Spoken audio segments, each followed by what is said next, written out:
Hello, testing. For this video, we're going to talk about how Genji holds space around objectives. Specifically, we're going to be talking about number one, aggressive posturing, holding spells, and the power of fog. So before we get into the video, just want to talk a little bit about aggressive posturing.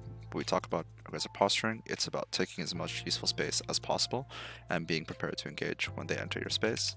And when we talk about the power of fog, it's about using the fog to control space and then understanding that the opponent will need to pressure or poke their head in to get info. So we're going to go into the VOD and then find these type of examples. So first things first, let's just assess the compositions and the map state. At the moment, Genji is late to the objective and they also lose out on midway. Azir Jinx, more range than Ahri Zeri. So what they do here is actually pretty smart. Peanut directly skips the midway and instead is looking to just immediately take control of river and then clear out the vision the moment they drop it down. Gragas also comes and then connects with him. Important thing to take away here is recognizing that what they're doing is aggressive posturing, right? They know that they lose it on mid-wave, so it's a common thing when you lose out on mid-wave to actually just catch the mid-wave low and instead hold as much space as possible within the river. And they also push out Canyon, which is really good. So here, right, doesn't matter these two creeps, just insta shifting because they're fighting on this side but also want to take control of river. They push out Canyon, and now they also see Kana. Now this puts Damwon in a fragile position because their two frontline is here and their 3-man core is exposed. What you see is an instant reaction from Genji, Doran, and Peanut instantly shift over and they look for an angle here.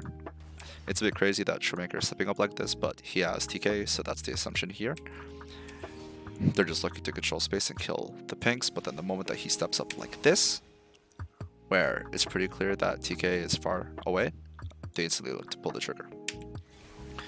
So they pulled the trigger, nothing happens. Honestly, Showmaker was smurfing, but that is a good trigger pull, and Damwon looks to push them out.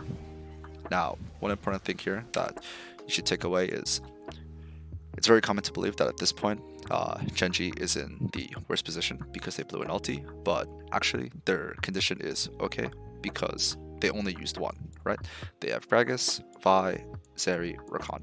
It's really important to not dump all of your spells onto one target, especially when you know that they have Flash, TK ulti, right? It's one spell ideally for a pick or a spell in return. Now, from this position, they look to control space again.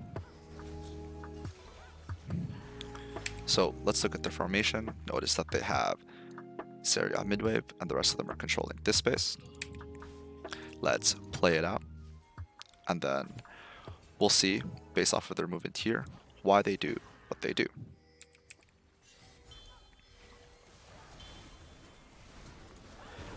Now, obviously, this play was quick, a lot happened, so let's break it down. So first things first, notice this. Their entire team is shifted downwards, and Zeri is flexing on the midway. Why is this possible? Well, let's look at the vision from down one side. So they push them out. They lose vision control. Now, in this situation, it is very common for Canyon and Kana to be doing what they're doing. They know they have no control here, so what they're doing is they're using their bodies and taking an aggressive posture or poking their head in to try to get any form of information on Genji. The reason why this is important is because at the current moment, Genji could be anywhere. They could be here, they could be here. Only if they take the position like this are they actually able to see where their location is. And as we play it out, we spot Gragas and Rakan. Now this is important because they don't see Ahri or Vi, right? Still don't see Ahri and Vi. We see Ahri now, but the moment we see Ahri is when she goes to kill this ward, and now it's fog again. We don't know where Gragas is, we don't know where Vi is, we don't know where Khan is. Right? She gets forced out, and then boom, the charm lands. So during this entire period of time, Genji is in fog, and they can be represented everywhere. Damwon recognizes this, and they try to get as much information as possible, and on the timer that they're looking to get more info, Sejuani gets caught. And that's how we use fog and aggressive posturing to create opportunities like this where the enemy team can make a mistake. Fantastic. And boom. No vision on them, because no jacks, and he just re-entered the bush.